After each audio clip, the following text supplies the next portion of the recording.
Boa noite, queridos alunos, tudo bem com vocês? Sejam muito bem-vindos a mais uma aula de conforto ambiental, sexta aula de conforto ambiental do módulo 52. Antes de começarmos, temos alguns recados, tá? Eu disponibilizei para vocês as plantas, todo o material que a professora utilizou na aula passada, já está no material da disciplina de vocês, beleza? Depois vocês deem uma conferida lá. E também disponibilizei um vídeo extra, que está na sala do café, que é justamente como você fazer o georreferenciamento e estudo de insolação no SketchUp, que a professora Samara falou que ia compartilhar esse vídeo com vocês, aí já está disponível no ambiente de vocês, beleza? Boa noite, professora Samara, tudo bem? Boa noite, professor Lucas, tudo bem, e você? Tudo bem também. Hoje eu que estou um pouco gripado. Ai, meu pai amado. É Esse isso aí. tempo não tá ajudando a gente, pelo menos aqui em Maringá tá um friozinho chato hoje, chovendo Sim, tá mesmo. bastante. Professora, qualquer coisa é só me chamar, tá? Tá bom, obrigada, Lucas. Boa noite, pessoal, tudo bem com vocês? Nosso sexto encontro hoje, na aula do módulo de conforto. Como o professor Lucas falou, a professora disponibilizou os materiais e os vídeos para vocês, tá? Então, qualquer dúvida que tiver com relação ao que a gente disponibilizou, podem falar no Fale com o Mediador, a gente tira dúvidas, se precisar a gente refazer alguma coisa, a gente vai refazer. E a gente teve os nossos 5 primeiros encontros dessa disciplina sobre conforto ambiental, especificamente conforto luminoso. A gente conversou sobre luz natural, sobre luz artificial, conversou sobre algumas normas, algumas legislações que a gente tem que seguir buscando um bom desempenho. A gente conversou sobre alguns cálculos luminotécnicos e também sobre a questão de projeto, né? Questão de como projetar. Aí eu deixei algumas referências de projetos para vocês que foram desenvolvidos por mim mesma. Então, são projetos mais simples, não tem nada assim muito diferente, são projetos mais simples, menores, só para vocês entenderem como fazer essa distribuição, como fazer a representação gráfica.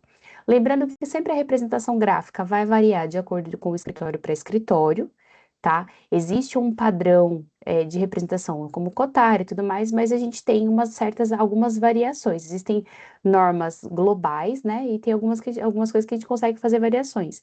Desde que você tenha a devida legenda, desde que você tenha feito o devido você tenha colocado devidamente o que significa cada coisa. Na aula de hoje, conforme eu tinha combinado com vocês, a gente vai começar a nossa aula falando ainda sobre a questão dos métodos de cálculo luminoso, tá?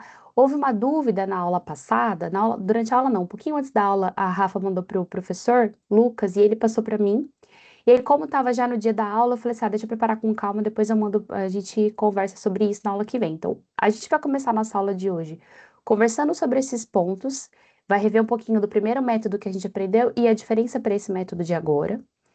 E aí, depois, a gente vai seguir, dar sequência à nossa aula e a gente vai deixar um pouco de lado o conforto luminoso e vai começar a entrar dentro da ergonomia, que é um outro ramo, né, dentro do conforto ambiental, que tem tudo a ver. Depois, conforme a gente for conversando, vocês vão falar assim: nossa, mas nada a ver. Não, tem tudo a ver, tá? As coisas se casam ali.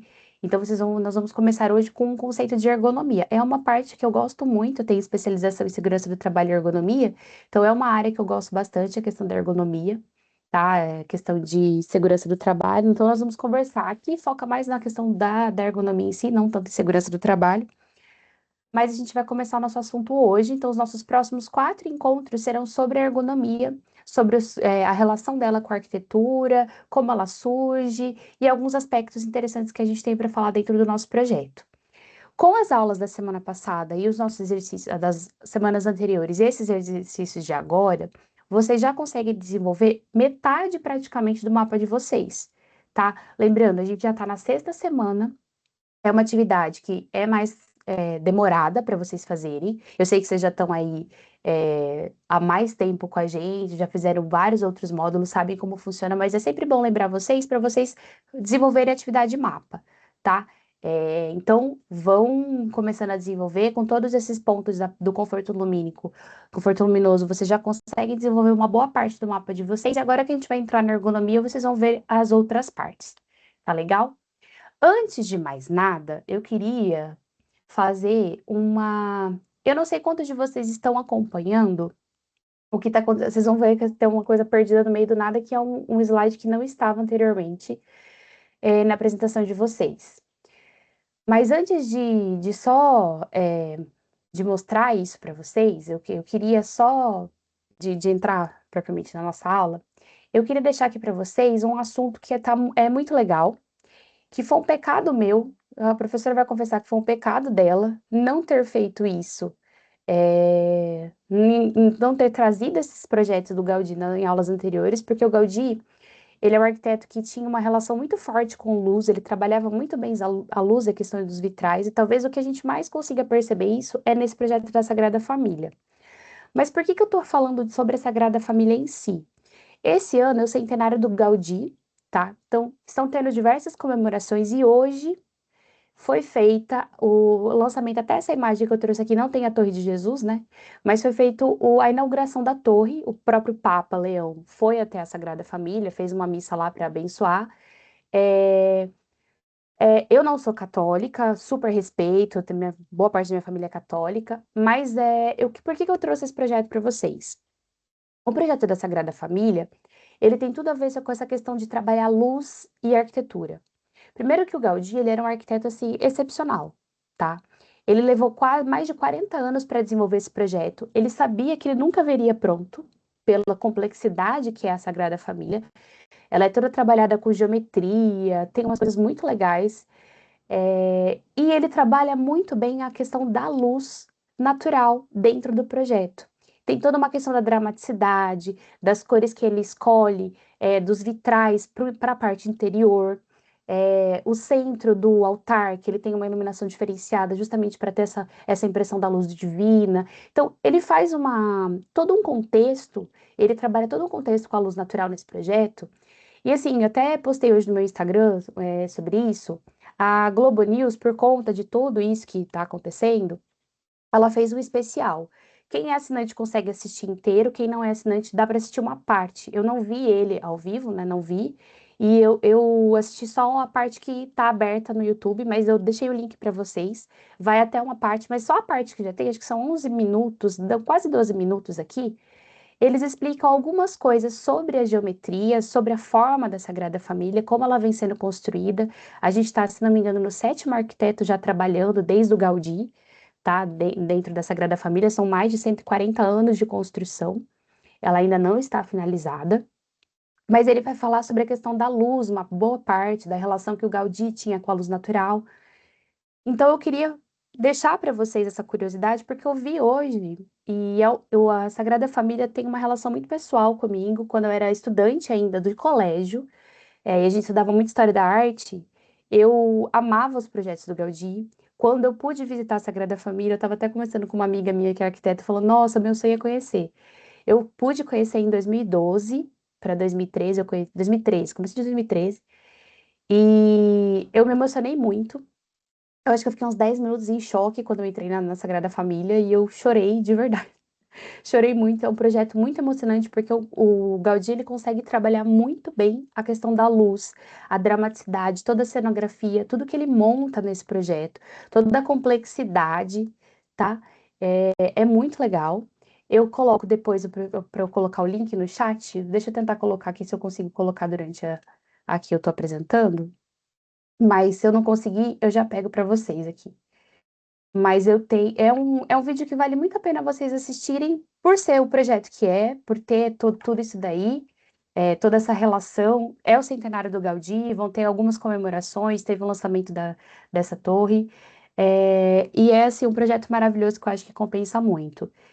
Então, esse vídeo, esses 11 minutinhos que vocês têm ali, tem no Instagram também da Globo News um trechinho, acho que são 2 minutinhos ali que eles fazem alguns cortes, mas é muito bom vocês assistirem, é muito legal.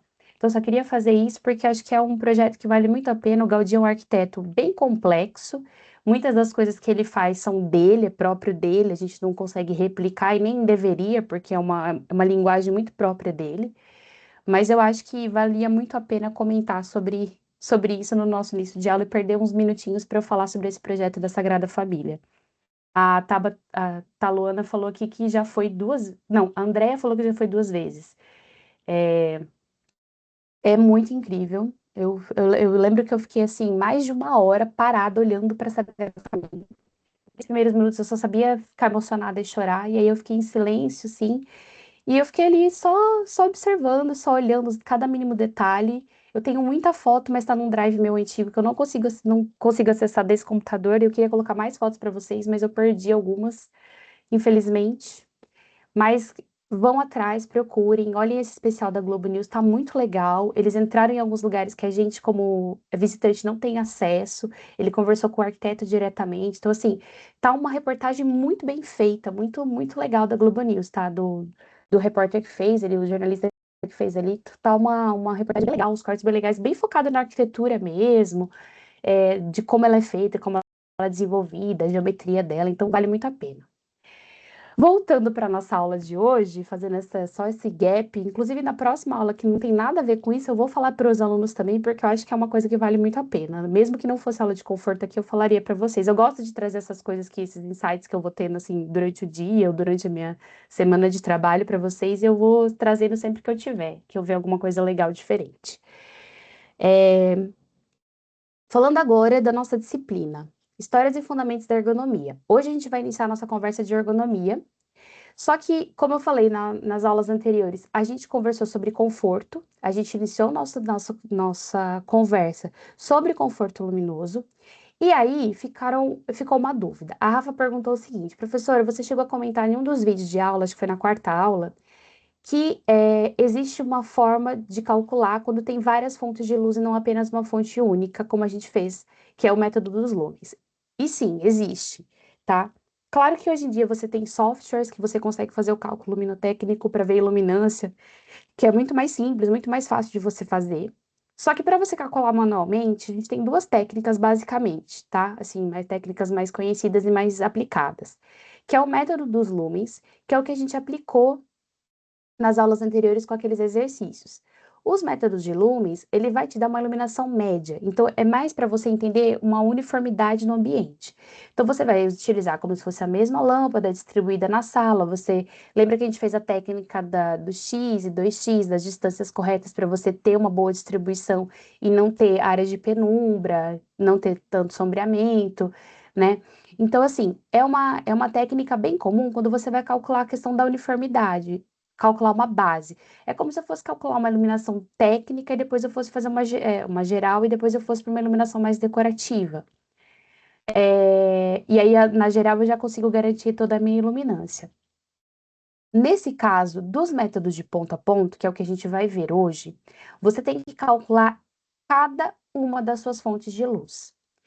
Existe uma forma de você fazer o cálculo para sancas de gesso, mas não é uma forma bem complexa, é um cálculo muito complexo, que assim não vale a pena, e ele só funciona se a sua sanca for integral no ambiente.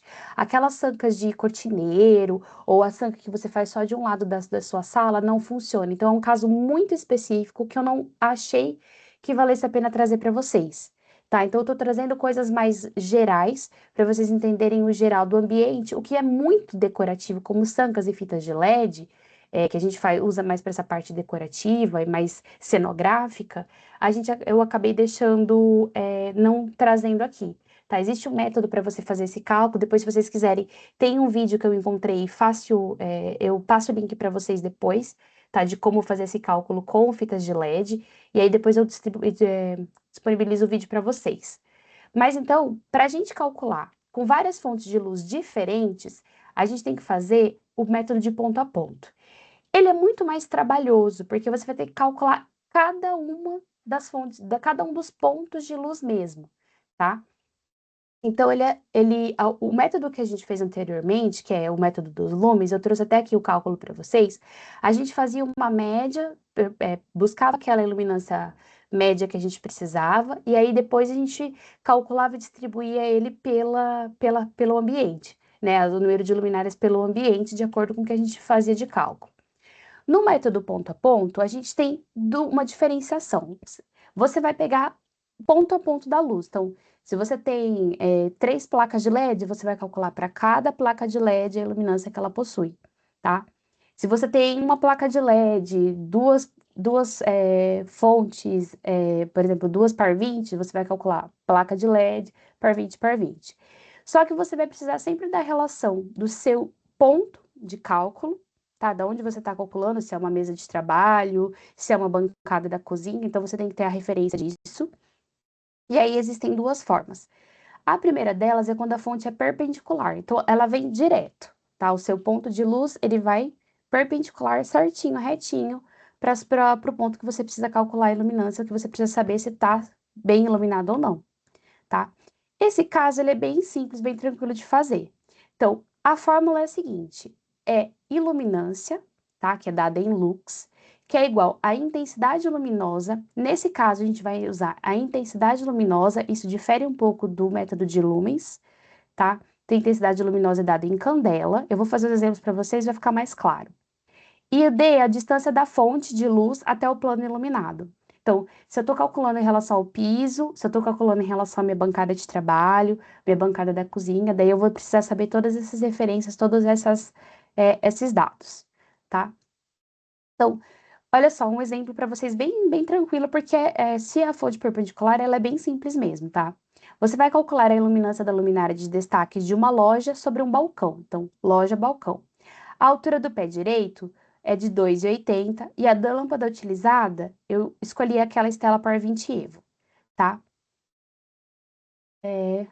Ai, perdão, cliquei aqui, mas não foi. Então, essa a luminária aqui que a gente escolheu para fazer o cálculo da fonte luminosa aqui. Reparem que antes a gente pegava o fluxo luminoso para fazer o cálculo, no método de lumens. Agora a gente não vai usar o fluxo luminoso, nós estamos usando a intensidade luminosa, porque não me interessa mais a iluminação geral do ambiente, me interessa ele ponto a ponto se eu consigo fazer a iluminação, tá? Então a gente está usando a intensidade luminosa, que é medidas em candelas, tá? Então, aqui no site lá da Stella, que eu tirei para vocês, eu tiro sempre do site da Stella porque ele tem informações fáceis, não que vocês não possam pegar de outras lâmpadas, tá? Então, você vai ter intensidade luminosa dada em candelas, e aí para você fazer o cálculo é o seguinte: você tem a iluminação, a intensidade luminosa, e você tem a altura do pé direito. Eu calculei a altura do pé direito geral, tá? Que é de 2,80. Eu coloquei a altura do pé direito, mas é a altura do forro até o balcão que ele tá falando. Eu coloquei ali a nomenclatura errada, tá? Mas já tá a altura dele até o balcão. E aí o total que você tem é 140,30 lux, tá? Então, quando a fonte ela é perpendicular, é um cálculo bem simples, mas aí você vai ponto a ponto. Então, se eu tenho mais de uma fonte, eu calculo na segunda, eu calculo na terceira. Se não mudar minha lâmpada, não mudar minha referência de altura, vai ser o mesmo cálculo, é a mesma intensidade luminosa. Aí, professor, é um outro tipo de lâmpada. Refaz todo o cálculo, tá? Então, isso é quando a sua fonte é perpendicular. E aí a coisa começa a ficar mais complexa nesse cálculo de ponto a ponto, quando a fonte não é perpendicular. Quando a minha luminária, ela tem um certo deslocamento com relação à minha fonte, tá? E aí que vai entrar uma coisinha que chama cosseno e as angulações, tá? Então ele é um cálculo um pouquinho mais complexo. Então, basicamente, essa daqui é a estrutura. Então, aqui está a nossa fonte luminosa, vocês conseguem ver meu mouse, né? Aqui está a fonte luminosa. Nós temos a nossa altura aqui até o ponto que a gente quer. Esse é o ponto que a gente precisa iluminar, que a gente precisa descobrir se tem a iluminação, se a iluminação está correta. Então, eu vou ter a altura, a minha angulação, isso é importante para o meu cálculo, depois vocês vão ver por quê, e a distância da sua fonte até esse ponto aqui, tá? Até o meu ponto. Então, a fórmula muda e ela vira o seguinte: a iluminância, que é dada em lux, ela vai ser a intensidade luminosa do ponto escolhido, que é dada em candela. O D é a distância da fonte de luz ao plano iluminado. E o cosseno de A, o A seria o ângulo em relação ao plano iluminado, né? E aí a gente precisa achar o cosseno. Então, o cosseno do ângulo, se for 30 graus, 45 graus, 60 graus. Então, ele vai ficando um cálculo um pouquinho mais complexo por conta disso. Ele vai entrar essa fórmula do cosseno. E aí, vamos para o exemplo que a gente quer calcular. Primeiro, nós vamos fazer o cálculo de iluminância sobre uma mesa de trabalho, tá? Em que eu tenho uma fonte de luz aqui. A minha altura da fonte de luz até a base da minha mesa de... Base não. Até o topo da minha mesa de trabalho é de 2 metros. Isso já tá dado para vocês. Você tem uma angulação de 30 graus, tá? Da sua fonte até o seu ponto que você quer saber se está iluminado ou não. E aí, eu escolhi a lâmpada, tá? A lâmpada utilizada vai ser uma estela tubular T5 de 55 centímetros para 2 lâmpadas fluorescentes tubulares de 9 watts com 1000 lumens cada uma, tá? Opa, a fórmula ficou ali. Então, primeira coisa, quando a gente pega essa luminária, a gente vai ver lá candelas. Quando a gente está falando de angulação, a gente precisa entender o seguinte: a fonte de luz, quando ela vem reta, ela vem iluminando, né, nesse ponto. Se ela tem uma certa angulação, a iluminação e a projeção dessa luz, ela vai mudando. Conforme a angulação, conforme a distância, ela vai mudando a sua intensidade, tá? E aí, para isso, existem alguns gráficos, tá? Que você utiliza, e me fugiu o nome agora desse gráfico. Peraí que eu já vou lembrar para vocês o nome, eu já lembro o nome e falo para vocês exatamente como é o nome desse gráfico. Mas existem esses gráficos que é a curva fotométrica, lembrei.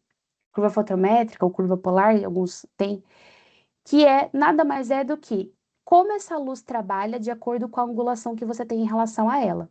Então, você vai ter uma curva para quando for 90 graus, você vai ter uma curva para quando for 60, você vai ter uma curva para quando for 30 graus. Então, você vai depender disso para poder fazer o cálculo. Lembrando que sempre essa intensidade luminosa da curva que a gente está procurando ali, ela é referente a 1000 lumens, tá? Então, isso também é importante, porque a gente vai precisar primeiro calcular a referência dessa fonte para 1000 lumens em relação à minha lâmpada, porque pode ser que a minha fonte não seja de 1000 lumens, ela pode ser 750, ela pode ser 1000 e 1100, então vai mudar a numeração que eu vou utilizar.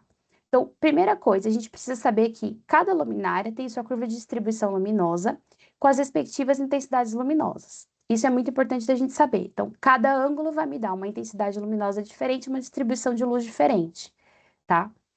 E aí, para isso funcionar, como que a gente vai fazer? Primeiro, eu já especifiquei qual seria a lâmpada, tá? Nesse caso, eu escolhi a lâmpada para vocês. Então, tubular T5 de 55 centímetros. O que que a gente tem aqui? A gente tem ela tem 1000 lumens, tá? Quando ela é de 4000K, a gente estabeleceu que seria 4000K. E aí, a própria Stella, no site deles, coloca esse gráfico para a gente poder encontrar como é a intensidade luminosa dela, tá? O próprio site tem isso. Se vocês descerem um pouquinho ali no site, vocês vão encontrar esse gráfico lá, para todas as luminárias.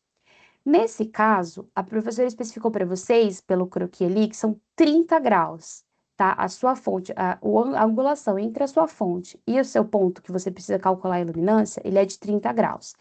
Então, como eu vou fazer isso? Eu vou traçar uma linha em 30 graus, ó. 30 graus essa linha aqui, então eu tracei ele, e aí, ó, eu tenho um ponto de encontro, que seria o máximo, né? Esse ponto de encontro aqui seria quantas candelas eu tenho para 1000 lumens, tá? Então, aqui nesse caso, a gente vai considerar 160 candelas, tá? E foi o que eu coloquei aqui no cálculo. Então, assim, para você calcular a intensidade luminosa, você tem o número de candelas dividido por 1000 vezes a minha fonte, tá? Nesse caso, o que que eu falo da minha luminária? São 2 lâmpadas de 1000 candelas, de 1000 lumens cada uma. Então, e eu tenho 160 como candelas para essa lâmpada. Então, eu vou fazer 160 dividido por 1000, vezes 2 vezes 1000. Esse primeiro aqui é referente ao meu gráfico, quantas candelas eu tenho em 30 graus, quanto que a minha fonte luminosa ali, ela vai ter essa intensidade luminosa. E esse segundo, que é a parte, o F, seria quantas quantas lâmpadas tem na minha luminária. E eu encontrei o quê? Que são 320, a minha intensidade luminosa é igual a 320 candelas, tá? Esse é o primeiro cálculo que eu preciso fazer, descobrir quantas candelas referente à minha lâmpada eu tenho. E aí, eu vou para o meu gráfico, para a minha conta principal, tá? Para descobrir qual é a iluminância da sala. Para isso, eu vou usar uma tabela de cossenos. Então, assim, eu já sei que o meu cosseno, ao cubo ali que ele coloca, ele vai, em 30 graus, ele vai ser 0,65. Essa é uma tabela que vai ser fixa, né? A gente vai utilizar. Então, pega sempre o valor dessa tabela, e aí a gente vai falar que o cosseno é 0,65 desse ângulo de 30 graus. Então, eu vou preenchendo, né? A minha intensidade luminosa de 320, dividido pela distância ao quadrado, que seriam os 2 metros, que é a distância da fonte até o plano iluminado. Então, 2 ao quadrado, vezes o cosseno de 30 graus, cosseno ao cubo de 30 graus, que seria 0,65. E eu encontrei uma totalidade de 52 lux. Já repito aqui, só um minutinho. É fonte, isso. O F seria a minha fonte, quantas lâmpadas eu tenho. Então, a minha fonte, que seriam 2 lâmpadas de 1000 lumens cada uma, tá? Por isso que deu um cálculo de 320. Esse aqui, no caso, quando a minha fonte é não perpendicular. E aí eu vou fazer isso para cada uma das minhas fontes. E aí, lembrando sempre, a depender de onde ela está instalada, o meu grau em relação ao meu plano iluminado vai modificar. Então, eu tenho que avaliar sempre a questão do grau com relação ao meu plano iluminado, meu plano iluminado, onde eu quero fazer o cálculo da iluminância, tá? Mas, olha só, 52 lux é uma iluminação muito baixa, né? A gente tem uma iluminância muito baixa para um ponto de trabalho. Então, essa luminária, com essas lâmpadas, não seria suficiente para iluminar esse posto de trabalho. Isso é fato, tá? Então, o que que eu fiz só para simular para vocês uma outra fonte, né? Uma outra fonte de luz. O F é fluxo luminoso. Eu falei fonte de luz, mas é fluxo luminoso, tá? Fonte não perpendicular, eu troquei a lâmpada. É a mesma situação, mesmo esquema mesma, mesmo esqueminha aqui que eu tô usando, tá? Mesma situação, uma fonte luminosa que tem 30 graus de angulação para minha área, para o meu plano iluminado, com 2 metros de altura, eu tô usando a mesma situação, eu troquei só a lâmpada. Então, para essa troca de lâmpada, só para vocês verem a diferença, eu tô usando essa lâmpada aqui da Lumilux, de 36 watts, com fluxo luminoso de 3.350 lumens. O meu outro fluxo luminoso, se vocês se lembram, era de 1.000. Esse é 3.350, tá? 2 lâmpadas tem na minha luminária. Então, 2 lâmpadas eu vou ter um fluxo luminoso de 6.700 da luminária. Então, primeira coisa, eu vou calcular... perdão. Eu vou calcular a minha intensidade luminosa. Então, eu vou para o meu gráfico, nesse caso, esse dado foi, esse gráfico aqui, eu acho que eu esqueci de colocar o gráfico dessa luz. Mas aqui, quando eu olhei no gráfico da luminária, ela me dá 340 candelas, tá? A gente vai falar que vai considerar 340 candelas. Esqueci de pôr o gráfico, pessoal, perdão. Da outra tem, mas só para vocês saberem, 340 candelas. Dividido por 1.000, vezes o meu fluxo luminoso da luminária, que é de 6.700, porque eu tenho 2 lâmpadas de 3.350, tá? Deu para entender até aqui? Por que que eu faço esse primeiro cálculo? E aí, calculando, eu vou ter 2.278 candelas. Esse primeiro cálculo, beleza, para calcular qual é a minha intensidade luminosa? Para a intensidade luminosa, sempre lembrando, preciso do gráfico, tá? Eu preciso do gráfico que me fale, preciso de saber qual é o ângulo em relação ao meu plano iluminado da minha fonte, e aí eu preciso saber o fluxo luminoso da minha luminária, tá? Para eu poder calcular. Sempre o gráfico vai ser referente a 1000 lumens, tá? E aí, quando eu for fazer o cálculo, eu preciso saber a referência, né, o fluxo luminoso da lâmpada, para fazer equivalência. Se eu tenho para 1000, quanto eu vou ter para 6.700, né, no caso aqui, tá? Então, primeiro eu calculei a intensidade luminosa. A segunda parte é calcular a iluminância no meu plano de trabalho, meu plano iluminado. Então, a iluminância vai ser a minha fonte, né, a minha intensidade luminosa, 2.278 candelas, dividido pela distância que é d ao quadrado, vezes o cosseno que permanece o mesmo, 65, porque é a mesma angulação, tá? E aí eu tenho uma intensidade luminosa uma iluminância, perdão, de 370 lux, tá? É importante sempre falar o seguinte para vocês. Vejam que a mesma lâmpada, Para a mesma situação, com lâmpadas diferentes, nós vamos ter resultados completamente diferentes, tá? Porque a gente está trabalhando com a questão do fluxo, a gente está mexendo em vários dados dessa luminária. Então, assim, você calcular um plano de trabalho e encontrar uma iluminância de 52 lux é muito baixa, tá? Seja o plano de trabalho que for, é uma iluminância baixa. Aí eu já sei que não vai dar conta, eu preciso complementar isso. Então, eu posso fazer a seguinte situação: eu mudo a minha lâmpada, né? Eu faço o cálculo com uma outra lâmpada, ou eu acrescento outra fonte luminosa próxima para poder fazer essa soma de uma fonte e de outra para saber quanto de luminância eu vou ter com relação ao meu plano de trabalho. Deu para entender como faço com várias fontes diferentes? É isso, só que isso daqui eu estou calculando um ponto só, e aí vocês vão ter que fazer o cálculo isso de ponto a ponto. Então, se eu tiver uma outra luminária com uma angulação com relação ao meu plano de trabalho de 60 graus, com a mesma lâmpada, eu vou refazer o cálculo utilizando o cosseno de 60 graus aí no caso, que seria, por exemplo, ao invés de 0,65, vai ser 0,13, tá? Então, eu vou fazendo essas adequações, essas alterações, de acordo com a minha fonte e meu plano de trabalho, tá? E aí eu faço ponto a ponto do ambiente. Cada ponto, a distância também vai mudar. A distância, ela tá em relação, ela muda também, tá? Ela vai mudar, na verdade, ela tá em relação da minha fonte para a minha altura do plano de trabalho, tá? A distância, nesse caso, não mudaria. Muda da angulação, tá?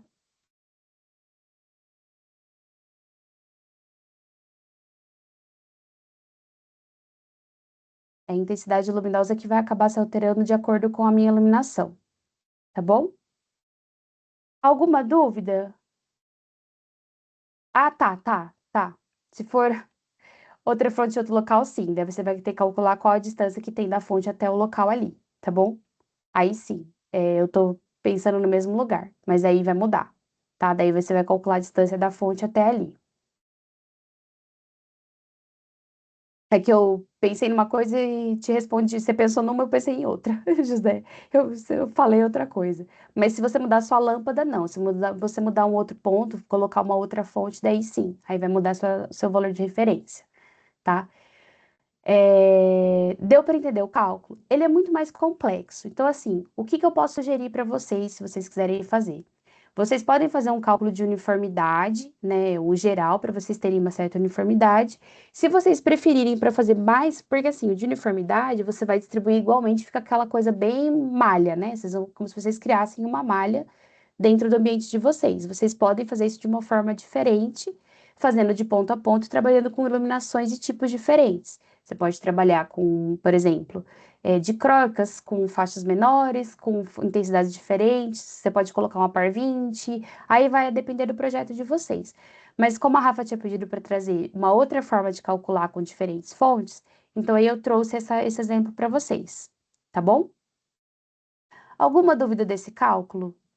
Ele é assim, ele é relativamente simples, só que ele é mais trabalhoso, porque você tem que fazer ponto a ponto cada uma da sua fonte, você vai ter que calcular com relação ao teu plano de trabalho, tá? Espero ter sanado tudo. Se alguém ficar com dúvida, ou se vocês quiserem tentar refazer os cálculos aí depois com essas informações que a gente tem aqui, perceberem que alguma coisa não encaixou, ficou com alguma dúvida, manda no Fale com o Mediador, que depois qualquer coisa a gente separa os minutinhos final de aula, que daí a gente das próximas aulas e vai tentando tirar a dúvida se ficar alguma coisa, tanto desse primeiro cálculo, quanto lá dos métodos de lumens, quanto no cálculo para fazer medição. Se surgir alguma dúvida, vocês vão mandando no Fale com o Mediador e a gente tenta incluir nos minutinhos, alguns minutinhos da nossa aula, tá bom? Fechado o nosso assunto de conforto, agora a gente vai entrar propriamente dito no nosso assunto das próximas aulas, daqui para frente, daqui por diante, que é o assunto da ergonomia. Eu queria questionar para vocês, eu sei que tem muita coisa que a gente sabe hoje de ergonomia, que vocês já devem ter uma ideia do que é ergonomia. Então, eu queria lançar uma pergunta para vocês, para ver o que vocês já entendem sobre ergonomia, o que vocês já sabem sobre isso. O que que é a a ergonomia e qual é a relação para vocês, o que vocês têm de entendimento hoje, qual é a relação que ela tem com o projeto de arquitetura? Vão pensando aí, responde aqui no chat, já eu leio a resposta de vocês. Mas a ergonomia, ela é um assunto muito importante. E claro que assim, ela é um assunto recente, relativamente recente, quando a gente está falando da arquitetura, porque ela foi um tema que foi abordado recentemente e ela tem sofrido algumas transformações a depender das necessidades do avanço tecnológico. A gente também tem um avanço nas necessidades que a gente tem para os nossos postos de trabalho. Ela surge especificamente para postos de trabalho, para melhorar a qualidade do trabalhador, por isso que ela tem tudo a ver com segurança do trabalho, e muitas das vezes ela é encaixada junto com essas questões da segurança do trabalho. E ela é uma disciplina que ela vai estar envolvendo vários profissionais, não só o arquiteto em si, não só o engenheiro. Ela entra dentro da psicologia, ela entra dentro da fisiologia, ela tem várias profissões que vão fazer uso dela e que vão tentar entender o que é ergonomia, porque a necessidade dela, e vou tentar aplicar vários conceitos dela dentro dos postos de trabalho, dentro das atividades diárias que a gente tem. Basicamente, a ergonomia, ela vai surgir, especificamente, para vocês terem uma ideia, ela surge por volta da Segunda Guerra, que a gente tem conhecimento assim, da ergonomia, como a gente entende ela hoje, ela surge através de uma necessidade militar, tá? O que que acontecia? Na Segunda Guerra Mundial, percebeu-se dentro da Royal Air Force, a Força Aérea Britânica, que os pilotos começou a se desenvolver muita tecnologia para a questão da aviação. E essa tecnologia ela era inserida dentro dos aviões, mas ao invés dela ajudar os pilotos, ela estava piorando a eficiência dos pilotos dentro das aeronaves. E ninguém entendia o que estava acontecendo. Por que que isso estava acontecendo? E aí, o que que eles pediram? O que que eles viram de necessidade? Eles viram que eles tinham que entender o porquê que aquilo não estava funcionando. E aí eles começam a desenvolver vários estudos. E aí isso envolvia, basicamente, três profissões: o engenheiro, o psicólogo e o fisiologista. Que eles queriam entender por que que o uso dessa tecnologia que era para melhorar, né, a leitura que o piloto tinha dentro da aeronave, melhorar a navegação dele ali, por que que ela estava dificultando o que ele estava fazendo. E aí, através desses estudos, porque desses equipamentos, eles perceberam que, na verdade, alguns posicionamentos e algumas formas de emissão de alerta não conseguiam, né, algumas formas dessa nova tecnologia não se adaptavam à questão da percepção do piloto. Elas não estavam locadas de maneira correta, eles não estavam acionando de maneira correta, então o piloto não tinha essa percepção, ele não conseguia basicamente usar a tecnologia que estava ali. E aí que se começa a pensar propriamente dito, né? Isso eu tô falando da formalização da ergonomia, tá? Que ela é formalizada por volta ali de 1949, na Inglaterra mesmo. E aí, essas origens que ela tem dentro dessa questão do militar, né? Dessa área militar. E aí eles começam a perceber isso e começam a fazer essa relação. Então, na verdade, a ideia inicial de como eles formalizaram o que é ergonomia, na verdade, nada mais era do que organizar e homogeneizar as formas de apresentação dessas informações para os pilotos, né? Como eles apresentariam essas tecnologias, essas informações, de forma com que os pilotos conseguissem perceberem, compreender isso e utilizar isso durante o voo deles. Então, a ergonomia, ela surge, né, essa ergonomia, como a gente fala, essa formalização que teve, a ergonomia, como a gente entende hoje, ela surge de uma necessidade militar, de uma necessidade de se melhorar o posto de trabalho, uma relação direta do trabalho com o trabalhador, tá? E aí, ela vai crescer, esse conceito ele vai se expandir, ele vai crescer, e aí ele vai entrar em diversas outras áreas. E aí, por isso que eu trouxe algumas imagens para vocês, para dizer que a ergonomia hoje, ela não está presente só dentro da arquitetura ou dentro da engenharia, mas ela está presente em vários outros aspectos da nossa vida cotidiana que muitas das vezes a gente nem percebe, inclusive com alguns fatores ambientais que a gente tem, por conta de você tem que pensar na questão a gente vai sempre falar posto de trabalho, que a maioria dos livros vai trazer ergonomia com posto de trabalho, mas o meu posto de trabalho pode ser a minha cozinha de casa, pode ser o meu computador que eu estudo, pode ser a bancada que eu tô fazendo uma maquiagem. Então, assim, tudo que vai envolver uma atividade humana, né? Isso eu tô falando do nosso cotidiano, do nosso dia a dia, tanto com relação do trabalho quanto com a relação do dia a dia. Então, a ergonomia, ela vai muito além das questões de medida, porque muitas das vezes a gente se envolve com a ergonomia física, né, que é a parte física dos ambientes, mas ela vai se relacionar muito com psicologia, ela vai se relacionar muito com a cognição. Existe um viés da ergonomia que vai estudar só isso, a questão da percepção, a questão da cognição do homem com relação com as informações, com tudo que ele recebe ali no desenvolvimento de qualquer tarefa que seja. Então, ela vai estar dentro de um trator, por exemplo, então ela vai estar presente dentro do agro, dentro da parte militar. Quando a gente fala do desenvolvimento dos veículos, ela está presente, do nosso posto de trabalho, de uma área que você vai para comer, de tudo que você fizer, qualquer atividade relacionada ao ser humano, você tem a presença da ergonomia hoje, de estudos ergonômicos para desenvolver tudo isso. Eu trouxe aqui alguns livros de indicações para vocês. Eu tenho esses 3 livros de forma online, não tenho eles físico, apesar de eu não gostar muito, tá? Eu sou meio das antigas, como diriam, eu gosto do papel, né? Mas eu tenho esses 3 livros de forma online. Não são livros baratos, eu já aviso de antemão, mesmo online. Eles são livros que têm um valor agregado até bom. E aí, assim, mas eles são livros bem legais. Se vocês tivessem que escolher um livro bem simples, que tem uma linguagem bem legal para vocês entenderem, tem linguagem técnica, mas ele traz muito exemplo e você consegue entender tudo que ele quer te trazer de conceito. Essa Introdução à Ergonomia do meio da Júlia Abrão, da Júlia Abrão, dali do Alexandre Silvino, ele vai trazer de uma forma bem simplificada, com vários exemplos, o que que é ergonomia, como que o conceito expande, tá? Então, é um livro bem legal. Tem a da ergonomia do Pierre Fauson, que ele vai ser um compilado de vários textos, e tem essa outra ergonomia, projeto e produção, que vai envolver alguns outros aspectos, além, tá? Que vai falar sobre produção também, são vários artigos que eles fizeram compilado também, e fizeram esse livro. São 3 livros bons para vocês terem de leitura, para vocês entenderem o conceito da ergonomia, onde que ela avança, como que você tira da teoria e coloca lá na prática, e quais aspectos que vocês conseguem trabalhar. E um outro, né, 2 outros livros que a gente vai ter, porque como arquitetos a gente vai olhar para o nosso viés arquitetura, medidas, né, como a gente faz essa relação da ergonomia com os nossos projetos, sejam eles projetos arquitetônicos, interiores ou mesmo urbanos.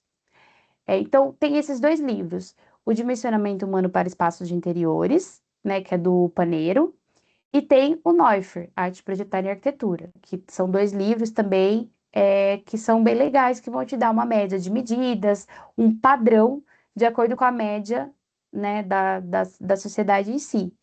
Porque vai variar muito de acordo com sociedade para sociedade, com questões de pessoas, tamanhos, isso é bem variado, mas ele dá um padrão bem básico. Que é aquela coisa, ai, quanto que é a minha altura de bancada de uma cozinha? Vai variar entre 90 e 95, que é uma altura confortável para a média, para a maioria das pessoas, né? Quanto que vai ser a altura da minha televisão confortável se eu estiver no sofá? Se eu estiver na cama, como que varia a minha altura? Então, esses livros vão te dar essas questões.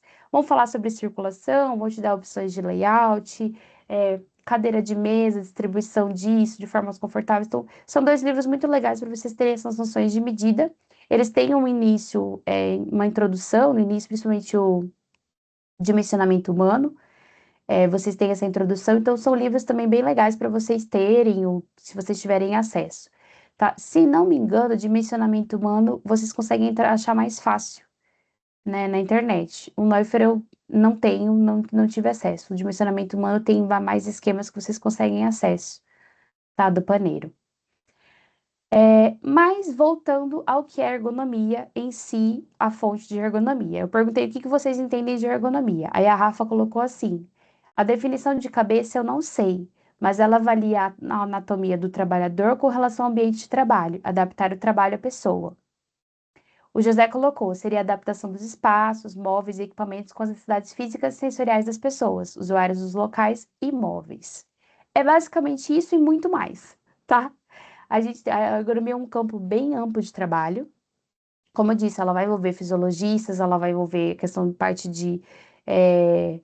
do corpo humano em si, né, fisionomia no nosso corpo, ela vai envolver essa parte da engenharia, da arquitetura, das medidas, de layout, ela é muito presente dentro da nossa profissão, principalmente nessa parte de layout de medidas, e ela vai ter também uma questão da psicologia, dos efeitos na percepção que a gente tem. A ergonomia, nós vamos ver isso ao longo dos nossos próximos encontros, ela é um campo bem abrangente, né? Ela vem como origem de uma palavra grega ergon, que significa trabalho, e nomos, que significa leis.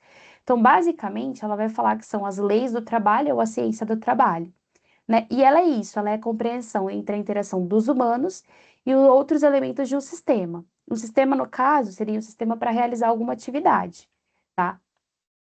A ergonomia ou fatores humanos, isso daqui é uma definição, tá, do que é ergonomia. É uma disciplina científica que se relaciona ao entendimento das interações entre os seres humanos e outros elementos ou sistemas e a aplicação de teorias, princípios, dados e métodos a projetos, a fim de otimizar o bem-estar humano e o desempenho global do sistema. Por isso que eu falo que ela tem uma relação direta com as questões de conforto, porque ela também vai buscar essa relação do bem-estar humano e o desempenho, o melhor desempenho. Porque é claro que com a ergonomia a gente tenta buscar o melhor desempenho ao realizar uma atividade, que é o que a gente já buscava com o conforto luminoso, que a gente busca a melhor iluminação para que você possa desempenhar ou realizar as suas atividades dentro de um espaço de uma maneira saudável, de uma maneira que você consiga se sentir bem e consiga realizá-las. E aí sempre vou tentar trazer alguns exemplos para vocês. Dentro da nossa concepção como arquitetos, a gente vai ter a ergonomia presente em vários aspectos, desde o desenvolvimento de imobiliário, se vocês forem por essa linha, tem muitos arquitetos que vão para a área de design de imobiliário, design de móveis, tá? Móveis mesmo, cadeira, sofá. Quantas e quantas vezes, quando você vai comprar uma cadeira nova, um sofá, você tem que ficar sentando, provando. O que é confortável, por exemplo, eu e meu marido, a gente tem uma média de 20 e pouquinhos centímetros de diferença. Acho que são 20 centímetros exatos de diferença. Eu tenho 1,65, ele tem 1,85. Tô tentando lembrar a altura do meu marido. Mas ele tem 1,85. Então, o que pode ser confortável para mim, na maioria das vezes fala assim, nossa, que cadeira confortável, ele senta e fala, horrível, não consigo. Porque a altura dele é diferente, né? Não é confortável para mim, para ele não é. Tem uma questão de gosto, tem uma questão de se acomodar de acordo com a anatomia do seu próprio corpo. Então, é um campo muito difícil de lidar, porque a gente, na maioria das vezes, quando a gente já está falando em casa, a gente está fazendo um projeto para pessoas diferentes, né? Eu lembro que a gente fez uma casa, projetou uma casa para um casal que tinha uma diferença de 30 e poucos centímetros. Então, o que a altura de bancada para um era super confortável, para o outro era para a esposa era super baixa. Aí a gente falou assim, quem que a gente prioriza? Você ou ela, né? Porque a gente também tem que saber ali fazer uma média, saber quem vai fazer mais uso daquele espaço, né? Como que a gente consegue tentar tornar o mais confortável possível para todo mundo. E aí a gente tem as discussões dentro da questão do mobiliário, a gente vai ter discussão da ergonomia dentro da questão da circulação, do layout, a gente vai ter discussão da ergonomia dentro da iluminação e da ventilação, fatores do ambiente que vão afetar diretamente o desempenho do trabalhador. Tem a questão da climatização, que também vai ser muito importante. Muitos aspectos a gente vai falar sobre isso dentro da ergonomia. Uma coisa específica que hoje é muito falada e que a gente tem que trabalhar muito, acessibilidade. A acessibilidade também está muito presente dentro desse campo da ergonomia, uma vez que para a gente ter todas aquelas medidas e todas aquelas coisas acessíveis, aquelas medidas para você ter acessibilidade para pessoas PCD, para qualquer pessoa que precise de uma atenção especial dentro do seu projeto.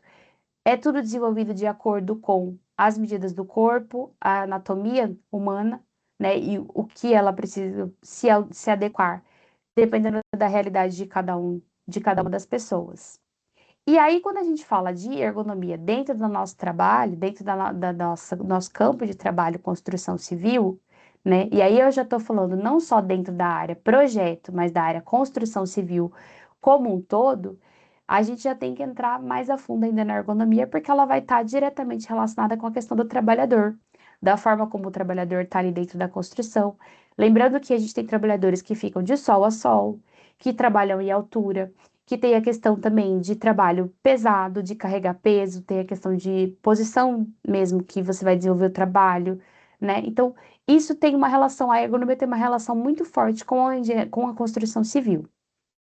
A gente vai ver nas aulas subsequentes as normativas, tá, sobre ergonomia, mas quem já quiser dar uma olhada, a gente tem a NR 17, tá, que é a NR geral, a norma regulamentadora geral para ergonomia. Tem algumas outras normas específicas, a depender da situação de trabalho, né, do posto de trabalho e tudo mais, como a NR 18, que é só para construção civil, 18, que acho que é só para construção civil. Mas para vocês terem uma ideia, se alguém já quiser fazer a leitura, NR17 é a NR, a norma regulamentadora, que vai falar sobre especificamente a ergonomia, tá? Quais são os objetivos, então, dessa disciplina? Quais são os objetivos desses estudos ergonômicos? Ela vai procurar reduzir fadiga, estresse, erros, acidentes, e aí procurar uma maior eficácia, uma maior eficiência como consequência disso tudo. Se eu estou reduzindo a fadiga do meu trabalhador, se eu estou melhorando a minha condição de trabalho, se eu estou melhorando a minha condição de uso de um ambiente, se eu estou melhorando a condição de uso de um produto, porque a ergonomia ela está presente até nisso aqui, o desenvolvimento do meu celular, a ergonomia está presente aqui, tá? Ela tem um campo muito amplo no desenvolvimento de qualquer produto, você tem as questões ergonômicas, você tem a questão ergonômica do próprio desenvolvimento do sistema, de como eu lido com o meu sistema, de como ele vai como eu vou trabalhar todo esse sistema para ser confortável e ser eficiente para quem vai fazer uso. Então, a ergonomia está presente em vários aspectos. Aqui a gente vai puxar a sardinha, vamos dizer assim, para o nosso lado, para a arquitetura, né? Para o que a gente vai utilizar mais no dia a dia, mas ela está presente em diversas áreas do conhecimento. E aí, o que que ela faz? A ergonomia, basicamente, ela busca saúde, segurança e a satisfação de quem vai desenvolver, desempenhar a minha atividade para garantir a eficiência do trabalhador ou de quem, do usuário que seja, né? A gente sempre acaba colocando o trabalhador, porque a gente fala muito de questão de ergonomia com posto de trabalho, tá? Mas aí entendam que esse trabalho não é só atividade laboral, né, remunerada, mas também meu trabalho do dia a dia, todas as atividades que eu vou desempenhar na minha casa, ou qualquer espaço que eu vá. E aí, ela é muito importante para nós como arquitetos, porque ela tem essa origem na questão da insalubridade, das condições de trabalho, mas a partir da década de 80, vai ter uma análise muito maior por conta desses sistemas novos, dos sistemas novos que a gente tem, com a evolução que a gente tem dessa informatização, com essa questão da evolução tecnológica, você vai ter uma ênfase muito maior na natureza cognitiva da ergonomia e nem tanto nela física, tá? Claro que para nós vai interessar muito mais a ergonomia física, que é um viés que a gente tem, mas hoje sabe-se e estuda-se muito a questão da ergonomia dentro da cognição, tá? Dentro dos processos cognitivos do homem. E aí, basicamente, a gente tem três linhas de estudos dentro da ergonomia, tá? Que é a ergonomia física, né? Que ela vai buscar adequar as exigências do trabalho, os limites e capacidades do corpo humano, que é um dos vieses que a gente mais vai estudar dentro da arquitetura. Não que a gente ignora os outros, mas a gente foca muito mais nisso, que a gente está falando de projeto, de medidas, né? Dessa relação. A gente tem a ergonomia cognitiva e depois mais para frente nós vamos retomar os desdobramentos dela. Hoje é uma aula mais introdutória. As nossas próximas aulas vão mais a fundo em cada uma dessas áreas. A gente tem a ergonomia cognitiva, que ela vai se interessar pelos aspectos mentais da atividade de trabalho das pessoas e dos indivíduos. E a gente tem a ergonomia organizacional, que é o interesse na otimização dos sistemas sociais, dos sistemas técnicos, de algumas políticas e estratégias empresariais, de alguns processos industriais que são adotados nas organizações, justamente para melhorar o funcionamento desses espaços, tá? Então, a ergonomia, ela surgiu com uma necessidade, né? Campo de trabalho, melhorar o meu bem-estar. A gente tem um índice, sempre teve um índice muito alto, principalmente depois da Revolução Industrial, com as condições de trabalho, né? E aí, o avanço tecnológico, a gente teve também um avanço nos estudos para garantir a melhoria e bem-estar do trabalhador. E aí, com isso, a gente vai relacionando ainda mais essa questão da ergonomia, dessa presença dela nos nossos projetos. E aí, como arquitetos, isso vai estar presente todo momento dentro dentro da arquitetura. E claro que não só agora, recentemente, quando ela é formalizada, quando ela se torna, quando se fala pela primeira vez nessa palavra, quando se cita essa formalização da ciência, da ergonomia como uma ciência, como um estudo, tá? Mas a gente tem essa relação já de medidas do corpo com a arquitetura desde muito tempo. A gente tem a ideia do homem vitruviano, já do Leonardo da Vinci, desse desenho, da ideia das proporções, da ideia de você entender a escala humana, entender as medidas, a proporção do corpo humano, para também projetar isso nos nossos projetos, desenhos. Vários arquitetos sempre fizeram isso, tem muitos estudos desde lá Grécia, né, toda a arquitetura antiga que a gente tem, já tinha muito presente, muito forte tudo isso. E aí, isso vai se desenvolvendo e sendo retomado em várias sequências do pensamento arquitetônico, em várias áreas dentro da arquitetura. Uma delas, né, que a gente tem muito presente, e foi uma tentativa do Le Corbusier. Le Corbusier, vocês se lembram, ou se não se lembrarem, vamos relembrar um pouquinho, é o grande nome do modernismo, da arquitetura modernista, tá, mundial. Ele faz uma revitação nessa ideia do homem vitruviano, das proporções do corpo, e ele faz um estudo em cima do Le Modulor, que ele chama, que é essa tentativa que ele faz de utilizar uma escala universal de proporções que pudesse ser aplicada tanto na arquitetura como no design. No design eu digo porque o Le Corbusier ele foi um grande arquiteto e ele não se limitou apenas ao projeto arquitetônico, mas ele trabalhou dentro da área do urbanismo, ele trabalhou dentro da academia, ele é um grande e importantíssimo teórico de arquitetura, tá? Ele tem diversos livros, diversas escritas, ele teorizou muito sobre esse tema, né, sobre a arquitetura. E ele também trabalhou na questão do design de mobiliário, né? Ele tem alguns móveis desenhados por ele, né? E aí, então ele faz esse estudo, ele revisita esse estudo e aí ele faz essa tentativa de usar as medidas e proporções do corpo, que é essa do modulor aqui, são essas medidas que ele especifica, e usar essas proporções dentro dos projetos dele. E um dos projetos que ele consegue adaptar e fazer uso disso, tá? Dessas medidas, dessas proporções, é a unidade de habitação de Marsella. É um dos projetos que o Le Corbusier ele faz essa aplicação. É um clássico da arquitetura, é um clássico do Le Corbusier, nessa reconstrução dessa cidade dessas cidades que precisavam se reconstruir no pós-guerra, tá? E de habitações, grandes habitações, aumentar a densidade, verticalizar a cidade. Então, é um projeto bem emblemático do Le Corbusier, e que nesse projeto ele já faz uso de todos esses estudos que ele faz de proporção, medidas do corpo e escala humana para dentro do projeto da unidade de habitação de Marsella, tá? Aqui vocês estão vendo uma imagem do terraço dela, que é onde ele coloca essa piscina, dessa área comum que tem lá, e aqui uma imagem externa para vocês. Percebam que tem aquele clássico da arquitetura, né? Aquele concreto o concreto aparente, cores primárias, né? Cores mais puras, formas mais puras, sólidos mais puros, né? A gente tem a presença de sólidos bem característicos dos projetos do Le Corbusier.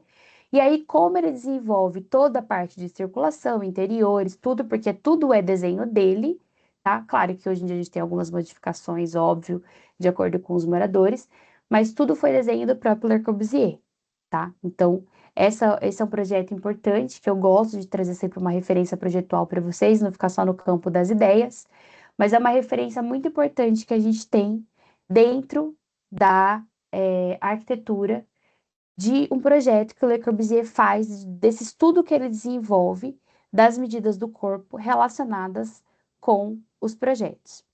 Claro que a gente vai ter uma relação da ergonomia direta com a biomecânica e com a antropometria. A gente vai ver as origens e essa relação de outras ciências com a ergonomia. Na próxima aula, a gente vai conversar mais a fundo sobre o que cada uma delas estuda, como elas vão se envolver com a ergonomia diretamente, tá? Mas é já um pontapé inicial. Hoje é uma aula mais global, tá? Para vocês entenderem mais o que é o conceito e como ele se relaciona com o nosso campo de trabalho. E basicamente para a gente introduzir o que é ergonomia para vocês. Por sua origem, pelos objetivos, então, a ergonomia ela surge com essa ideia de focar na insalubridade, nessas condições de trabalho, e aí ela vai evoluindo os seus conceitos até desenvolver essa ideia de estar presente em várias áreas, vários campos dentro da arquitetura. Basicamente, dentro da arquitetura, a gente tem 4 campos de intervenções, então, ou 4 dimensões que a gente pode aplicar a ergonomia, que a primeira delas é a questão do layout do espaço, né? Se a gente for pensar nos nossos layouts, questão das circulações, como é a circulação correta e adequada, no espaço que a gente cria, no nosso layout, a questão da distribuição do mobiliário, tamanhos do mobiliário.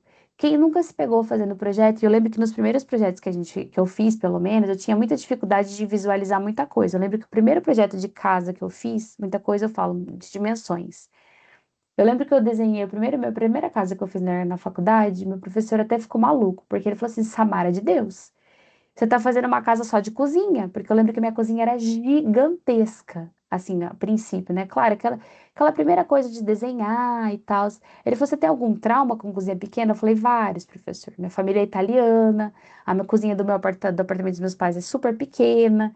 E aí aquela questão de também de entender a questão de proporção, entender necessidade, entender como distribuir o mobiliário. E isso você vai desenvolvendo com o tempo, isso a gente vai aprendendo conforme a gente vai estudando e vai se adaptando, vai olhando com mais cuidado para cada um dos projetos que a gente tem, né?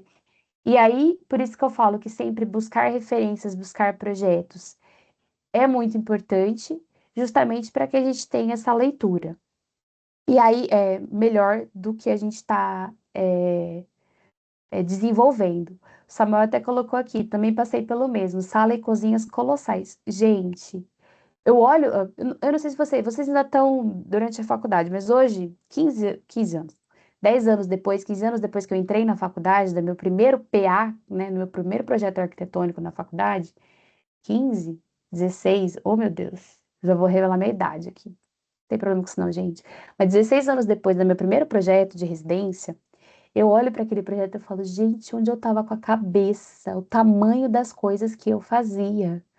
E aí eu lembro que no meu primeiro ano, quando eu fui desenvolver a casa, eu tive essa dificuldade, e aí tudo eu fazia muito grande, eu botava aquelas mesas enormes, aquelas coisas enormes. O professor falou assim: ah, aproveita, né? Solta a imaginação, que agora você pode tudo, não tem orçamento, não tem limite. No segundo ano, eu lembro que eu puxei uma disciplina do terceiro, que a gente não faz nada de arquitetura, né? Daí a gente sempre puxa coisa a mais para fazer. Falei assim: vou adiantar a disciplina, grande erro, né? Falei, vou adiantar. Aí peguei mais uma das 300 que eu já tinha. E eu ainda puxei habitação social. Aí você imagina, eu saí de um projeto sem limites, né? Sem limites, mas era uma média de uma casa de 200 metros quadrados que a gente tinha que fazer no primeiro ano. E eu passei para uma casa de 40 metros quadrados. E eu lembro da dificuldade que foi em desenvolver. E como aí eu necessitei de todas essas questões da ergonomia, dessas medidas mínimas e padrões que a gente precisa. Porque quando você tem muita área, muito espaço, você, claro, você não vai desperdiçar área, você não vai desperdiçar espaço, mas tudo fica mais simples, né? Você tem mais coisas para trabalhar, você consegue trabalhar de forma diferente. Quando a gente tem uma limitação muito grande, como o projeto de habitação social, tudo tem que estar ali no limite. Você tem que fazer, a gente como arquiteto precisa pensar, tá tudo no limite, mas ele precisa ser confortável, precisa ser funcional, né? Então eu falava assim, gente, vamos consultar qual que era o mínimo de circulação que eu podia ter. Aí consultava lá as medidas mínimas, colocava, fazia. Então, assim, vocês vão perceber como inconscientemente ou não tão claramente, a ergonomia está presente dentro do projeto de vocês desde o primeiro projeto que vocês desenvolveram, tá? Porque ela vai se relacionar diretamente com essa questão do estudo de layout que a gente faz, tá? O José colocou também que vocês já fizeram, né? Vocês já fizeram de habitação de interesse social. Gente, é muito difícil, porque a gente pega assim, o primeiro projeto e eu sempre falo assim, na faculdade, você tem uma liberdade orçamentária muito grande. Você não tem orçamento. Então você vai, tipo, você começa a fazer coisa e a faculdade é justamente para vocês explorarem tudo que vocês podem utilizar, materialidade, para vocês explorarem muita coisa diferente. Então, assim, explorem mesmo, usem coisas assim que vocês vão poder, é, estrutura metálica, tentem usar tudo que vocês puderem de diferente, porque vocês não têm uma questão orçamentária. Claro que vocês já podem ir pensando nisso, né, conforme o projeto de vocês, mas é diferente quando você for fazer um projeto fora, né? Nunca me esqueço de um projeto de uma loja que eu fui fazer, que eu fiz ele tão simples, e ainda assim a pessoa virou pra mim e falou assim, Samara, tá ficando muito caro.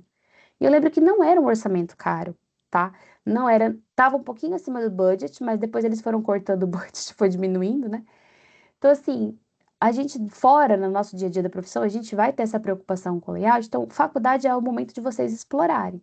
E quando a gente faz adaptação de interesse social, como a gente precisa dessas medidas mínimas, como a gente precisa entender, aí sim que o bicho pega, e a gente precisa entender essa relação do corpo, das medidas, de como distribuir isso dentro da, do projeto arquitetônico, né?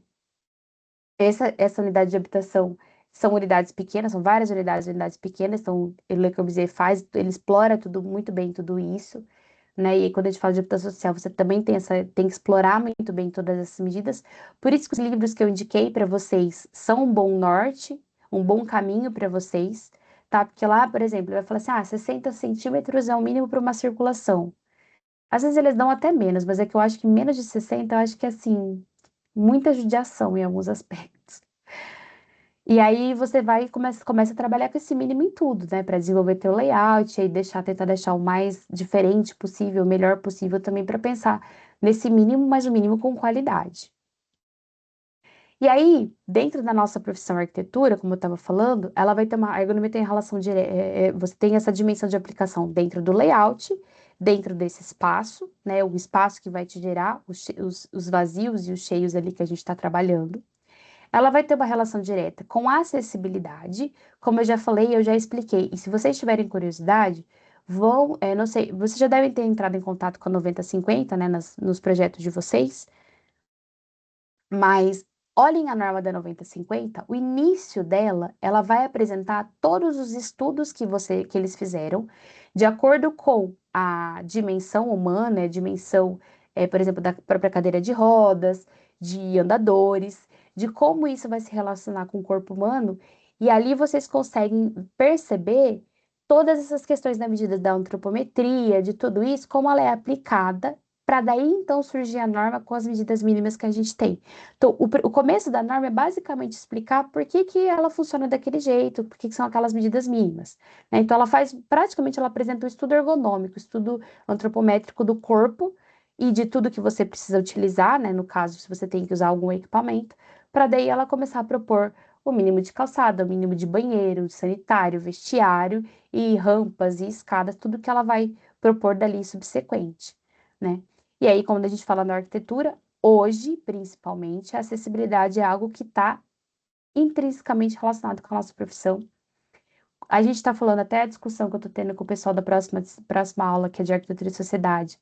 Essa questão da inclusão para todo mundo dentro do nosso projeto, né? Projetar para as pessoas, principalmente quando a gente está falando de espaço urbano, né? Quando a gente tá falando de discutir lá sobre sociedade, então a gente está falando de que os nossos espaços eles sejam inclusivos para o maior número de pessoas e grupos sociais possíveis, né? A gente não tem a ideia, não tem essa ideia da exclusão, então a gente tem que entender muito disso. E aí a acessibilidade tem uma relação direta com isso, e a ergonomia também. A questão aí eu trouxe alguns esquemas para vocês, até para já deixar vocês a par de algumas medidas, algumas coisas das questões do que ela vai se relacionar, né, a ergonomia? Questão da cadeira, do conforto, altura de cadeira, né? A depender, por exemplo, poltronas, elas são mais baixas. Se a pessoa já tem uma certa idade, ela vai ter uma dificuldade maior de abaixar e levantar. Então, a gente tem que pensar em tudo. Banquetas, tem banquetas altas, médias e baixas, né? Quando a gente for propor a nossa bancada. Para que tipo de pessoa que vai, assim, que uso que a pessoa vai fazer, que tipo de uso que a pessoa vai dar naquele espaço. Aí a questão da mesa de trabalho, né? O mínimo possível. E aí ali coloca 60 centímetros, mas a gente que trabalha com computador, duas telas, teclado, mouse, e eu sempre tenho um caderno na minha frente, além de tudo, para ficar rabiscando, folha de papel que eu rabisco muito, sou uma pessoa que trabalha no computador rabiscando junto, 60 centímetros para mim não resolve. Então, assim, claro que a gente vai trabalhar com o mínimo e a gente tem a possibilidade daí de expandir, de crescer, desde que também esteja confortável. Não adianta fazer uma mesa de 1,80 m para eu trabalhar de profundidade, porque é inviável, né, gente? Claro, a gente tá trabalhando dentro. Das medidas possíveis. Alguns fatores ambientais, e é aí que eu falo que é a relação da ergonomia com a questão de todos os confortos, não só o lumínico, mas o conforto térmico e acústico também, porque os fatores ambientais vão influenciar diretamente na qualidade e no desenvolvimento da atividade, seja ela qual for, laboral ou não, né? Questão de iluminação, ventilação, a questão térmica, climatização.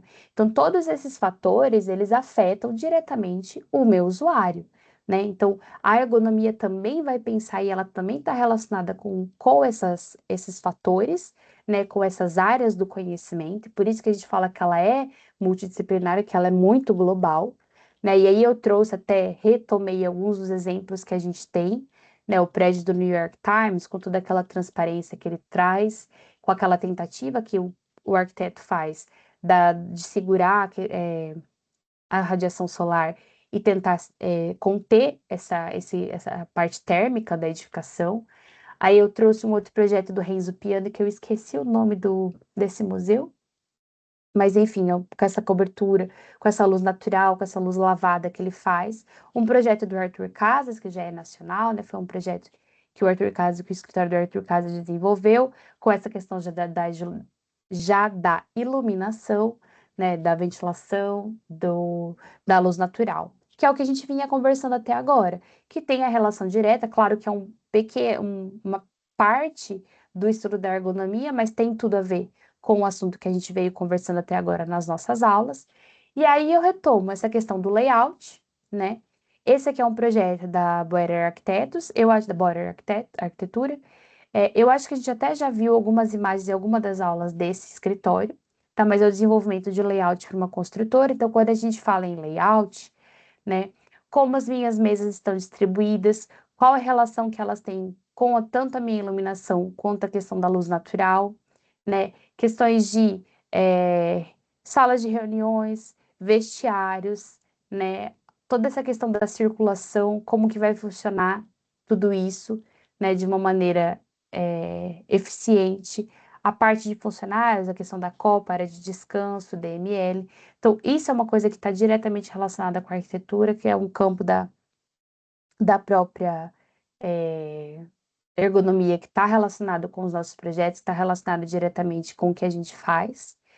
E aí, as imagens daquele projeto, daquele layout, né, de como é esse espaço de trabalho, do quão esse espaço e o desenvolvimento desse projeto contribui para o bem-estar e para o desenvolvimento da tarefa proposta ali, né, desse escritório, com uma boa iluminação, com uma boa climatização, com esteticamente falando, com um ambiente que traz uma sensação de conforto legal, que traz uma sensação de bem-estar ali, tá? A gente tem que pensar também nisso, né? Não só medida, medida, medida. Claro que a gente está falando também da questão psicológica, cognitiva, mental das pessoas, né? Tem toda uma questão de comunicação visual que auxilia muito nos projetos, principalmente quando a gente está falando de projetos comerciais e afins.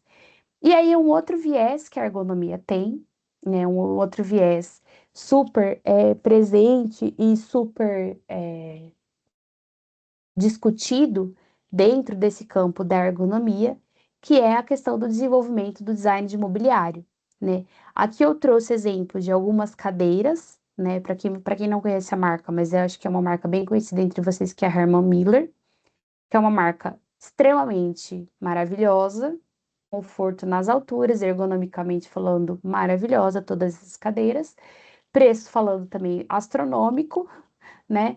Mas é claro que a gente sabe que tem toda uma questão do design, da qualidade, do material que é utilizado, mas é uma indústria, é uma empresa que muito bem conceituada dentro do mobiliário, que sempre busca essa relação do conforto e do bem-estar. E aí a gente tem essa relação de nós como arquitetos diretamente ligada com o desenvolvimento de mobiliário de equipamentos, tá? Claro que quando a gente está falando de equipamentos, a gente está falando, né, dos nossos, como arquitetos, do desenho de móveis e tudo mais. Quando a gente fala da ergonomia, isso vai para produto, isso vai para fábricas, desde o alarme do maquinário, para vocês terem uma noção, né, de até onde vai a ergonomia, dentro, por exemplo, de um maquinário de uma produção industrial, aonde está posicionado o meu alarme, como ele vai emitir esse som, aonde está posicionado no meu painel um sinal de alerta. Tudo isso faz parte de grandes estudos dentro da ergonomia, para que o trabalhador tenha uma visual e uma percepção rápida de um possível acidente, de um possível problema no desenvolvimento, no trabalho desse maquinário, que aí ele consegue suprimir esse problema, ou consegue barrar esse problema já o quanto antes possível. A ergonomia, ela é um campo muito amplo, né? Os fundamentos dela são essenciais para a gente criar ambientes construídos que tenham qualidade, que respeitem e que respondam às necessidades humanas, né? A gente tem uma conversa muito legal pela frente nas nossas próximas aulas. A gente vai abordar mais a fundo vários outros aspectos da ergonomia, né? Vários outros aspectos, não só da ergonomia física, que a gente tem maior relação, mas também da ergonomia cognitiva, também da ergonomia organizacional, menos um pouco talvez da organizacional, mas também um pouco dela, né? Visto que a gente vai também criar ambientes de trabalho, escritórios e lidar com isso com os nossos clientes, mas a ergonomia ela é um estudo que se direciona diretamente ao bem que está relacionado diretamente com o bem-estar do trabalhador, com o bem-estar. E aí, eu proponho para vocês de fazer agora uma reflexão do ambiente de vocês, da casa de vocês, da residência de vocês, do seu ambiente de trabalho, do seu qualquer outro ambiente que você faça algum uso, né? Mas o que de ergonomia vocês conseguem ver presente ali?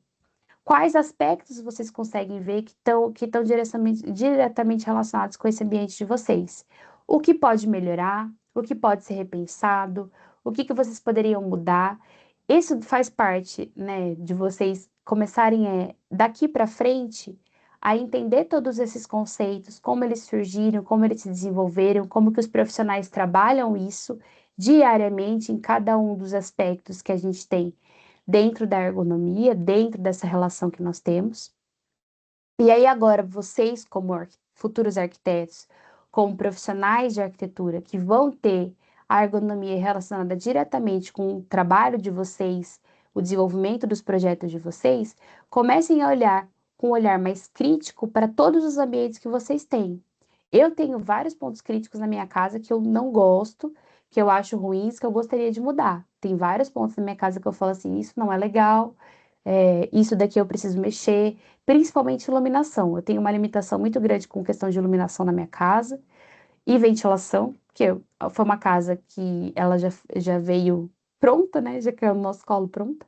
Não foi desenvolvido o projeto, né, inicialmente, mas eu tenho um problema muito sério, por exemplo, com ventilação e iluminação natural. E aí eu tenho um problema muito sério com mofo na minha casa, por conta que as janelas estão totalmente direcionadas para as fachadas erradas. Eu tenho muita abertura para fachadas que não tem, não, em nenhum momento entra iluminação natural, sol, raio solar. Tem a questão da iluminação artificial, que a grande maioria dos meus ambientes, eu só tenho uma iluminação central e eu tenho penumbra no restante do ambiente. Tanto que, por exemplo, para eu dar aula para vocês, eu tenho iluminações de mesa ligada para eu conseguir compensar e fazer uma iluminação melhor para que vocês consigam me ver. Porque só a minha iluminação central não daria conta disso, né? Fica uma parte com penumbra, fica uma iluminação bem ruim. Então, assim, eu queria que vocês agora, a partir dessa discussão é ótimo, das discussões que a gente está tendo, dessa introdução que que a gente está conversando sobre ergonomia, passassem a olhar passassem a ter um olhar mais criterioso, mais crítico em relação aos ambientes que vocês estão dia a dia. Sejam eles ambientes de trabalho, sejam eles ambientes pessoais mesmo. O que que vocês poderiam pensar em mexer? E aí a gente entra um pouco até na atividade de mapa de vocês, que vocês vão ter desenvolver essa atividade.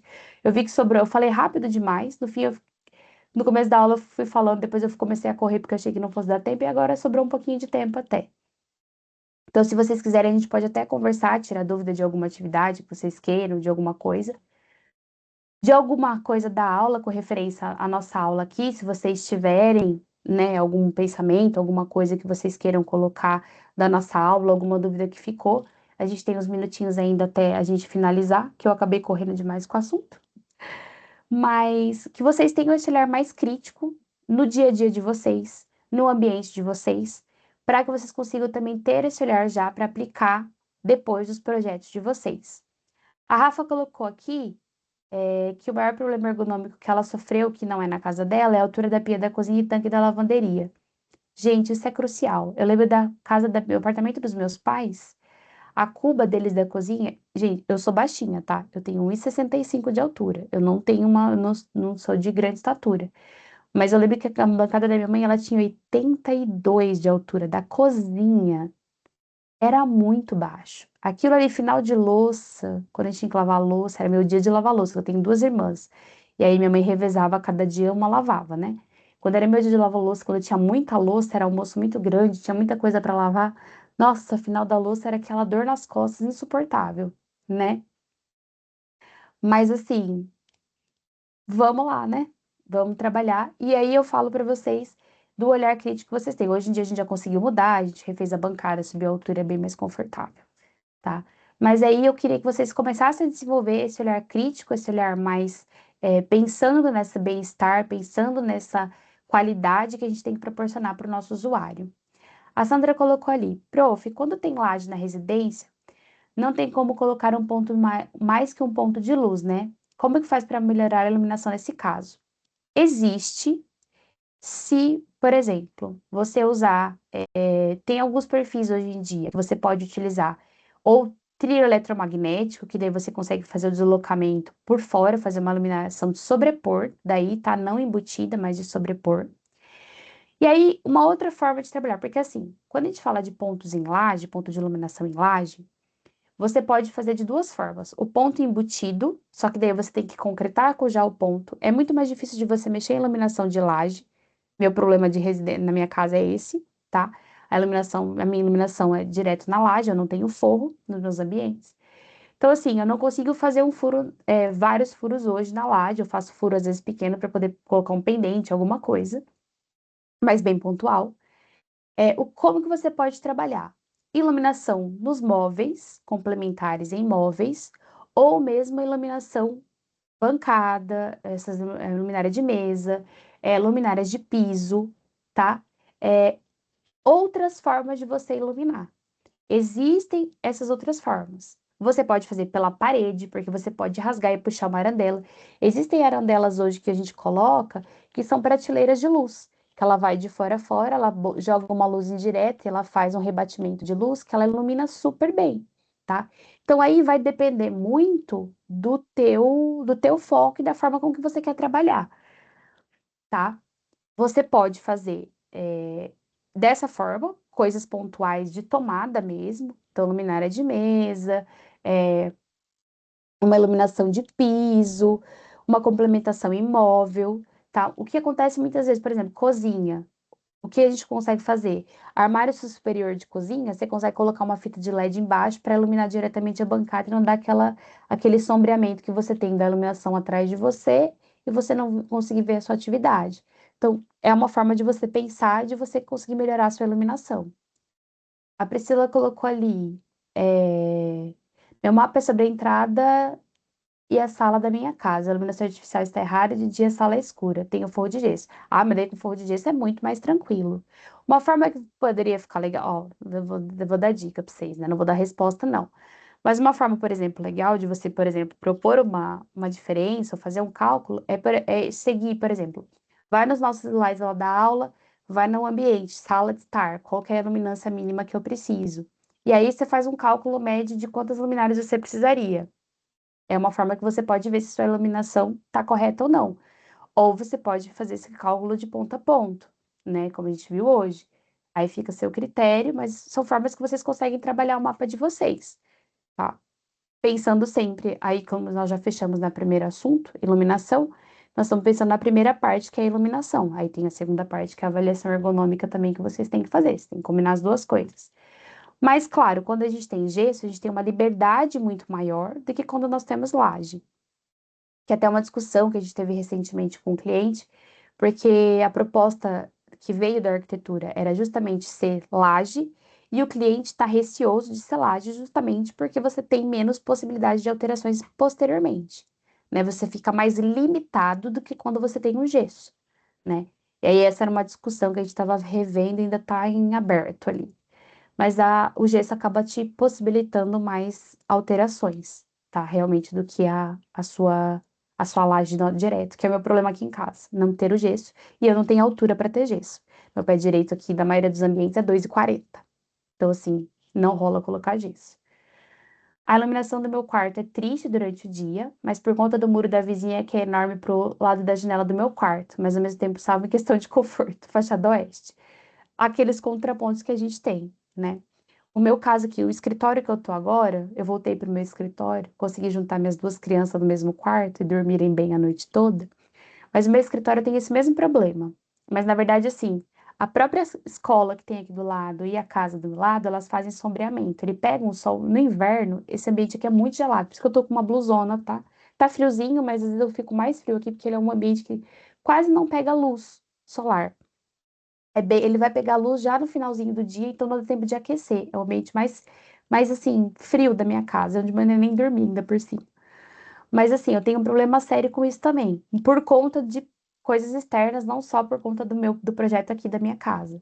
Né? Claro que o recuo é pequeno, eu poderia ter sido mais recuada com relação ao muro, para tentar ampliar essa luz, né, que ela tomaria, mas eu tenho esse problema. E aí vai de trabalhar de forma interna, né?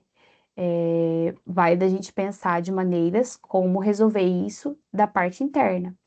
Você poderia ter, por exemplo, eu não sei se você mora em prédio ou casa, né? Mas acho que casa, né? Pelo que eu entendi. Você pode ter iluminações zenitais. Claro que num quarto eu acho que não é tão confortável, né? Mas teria um posto de luz, um jardim de inverno, alguma coisa ali que você poderia fazer para tentar melhorar, se possível, né? Claro que não, nem sempre vai ser possível, mas é uma das possíveis alterações, ou mesmo trabalhar com artificial mesmo. Prateleira de luz, mexer com a tua iluminação. A gente precisa pensar que a iluminação não precisa necessariamente ser só no teto, tá, gente? Muitas das vezes a gente fica muito preso, a iluminação tá vindo no teto, mas ela pode muitas vezes vir das paredes, ela pode, como eu falei, vir de iluminações que são soltas, que você pode trabalhar e usar no momento e redistribuí-las mais livremente, se você tiver tomadas. Podem ser arandelas, existem arandelas hoje que são lineares, que é por metro linear, então elas fazem grandes prateleiras de luz e resolve muito a iluminação. Claro que numa parte, né, que ela vai estar mais próximo onde está a tua fonte de luz, aí a gente tem as limitações também, mas você consegue trabalhar muito bem. Tem muitos projetos muitos escritórios de arquitetura hoje que não se utilizam tanto de pontos de teto. E aí também vai de trabalhar melhor a eficiência luminosa da tua iluminação focada, né? Hoje eu tenho placas de LED na minha casa, que nenhum cliente nunca me escute, porque eu sempre falo muito mal de placa de LED, que eu falo que esteticamente não é das mais bonitas, mas assim, eu tenho basicamente placa de LED na minha casa, que é o que eu consigo utilizar que vai iluminar melhor no meu contexto hoje, tá? No meu contexto hoje. Mas eu poderia começar, por exemplo, a pensar em colocar perfis de sobrepor, que daí eu tenho minha fonte de luz e aí o perfil eu consigo correr por todo o meu espaço, desde que eu consiga alocar meu driver de luz e aí fazer luzes mais difusas. Então, vai depender muito de como vocês querem trabalhar, de como vocês querem fazer. Pontos de iluminação mais focais. No meu caso, por exemplo, na sala, eu incluí um pendente, eu consegui fazer o furo, um pequeno furo na laje da onde é permitido, claro, e seria possível, para passar só a fiação para colocar um pendente. Então aí vai trabalhando, a gente consegue ir trabalhando de diversas formas. Samuel colocou, é casa. Já pensei em colocar iluminação zenital. Pode ser uma benção, mas também é um problema, porque a zenital, aí veio o prós e contras, né? A zenital você vai ter uma manutenção muito mais frequente, você vai ter aí um problema de tentar barrar o sol em alguns períodos do ano. Então, talvez não fazer uma zenital retinha, mas fazer um shaft, alguma coisa assim inclinada, que você não tenha um rebatimento da luz. E aí pensar na questão térmica também, que daí você vai gerando outros problemas. Mas, claro, a gente sempre tem que pensar nas soluções e nas diversas possibilidades. Possibilidades, gente, existem diversas. Aí vai da nossa imaginação e da nossa criatividade como arquitetos para poder fazer, tá? Acho que a gente pode ser. Alguém tem mais alguma dúvida, mais algum comentário que queira fazer? Eu sei que a nossa turminha é menor, tem menos pessoas aqui, mas tem alguém mais querendo comentar?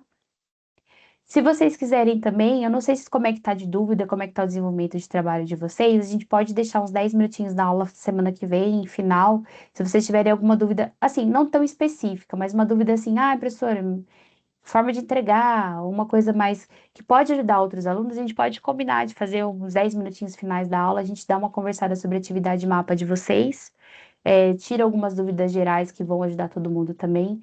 A gente pode dar essa conversada, tá bom? Durante o finalzinho da próxima aula, a gente pode conversar sobre isso. Já deu para dar uma conversada hoje, mas acho que dá para a gente tirar mais alguma dúvida se alguém tiver. Aí eu até libero o microfone para vocês, caso vocês queiram fazer uma pergunta mais direta para a professora Samara. Não, gente, a gente não vai ter mais o Let's Talk, tá? Porque a gente está tentando fazer o seguinte, a gente está tentando fazer justamente essa distribuição ao longo das nossas aulas e tentando produzir o maior número de materiais possíveis para ir auxiliando vocês, tá? Ao longo da disciplina. Então, por isso que eu falei, no final da, se vocês quiserem, a gente faz um finalzinho da aula que vem, eu pego uns 15 minutinhos e separo só para a gente conversar sobre isso. Né? A gente fala sobre atividade de mapa, tem o vídeo explicativo. Quem não começou a ler, pelo amor de Deus, começa a ler e fazer isso logo, que já está na sexta semana. Mas podem olhar e vão vendo ali o desenvolvimento, e daí a gente faz no final da aula que vem. Então, ó, o pessoal está gostando da ideia, então no final da aula que vem, os últimos 15 minutinhos, a gente tira dúvidas ali da atividade de mapa de vocês, tá bom? A gente deixa uns minutinhos finais aí para a gente tirar um pouquinho da dúvida de vocês. Mais alguma coisa para o assunto de hoje? Ficou alguma dúvida? Acho que não, né, professor Lucas? Finalizamos então por hoje. Acho que sim. Beleza, pessoal? Boa noite a todos. Até semana que vem. Qualquer dúvida que forem surgindo no decorrer, é só me mandar no Fale com o Mediador que eu repasso para a professora. Beleza, pessoal? Tá? Beleza. Boa noite, professora. Boa noite, pessoal. Até mais. Boa noite, pessoal. Até mais, até semana que vem.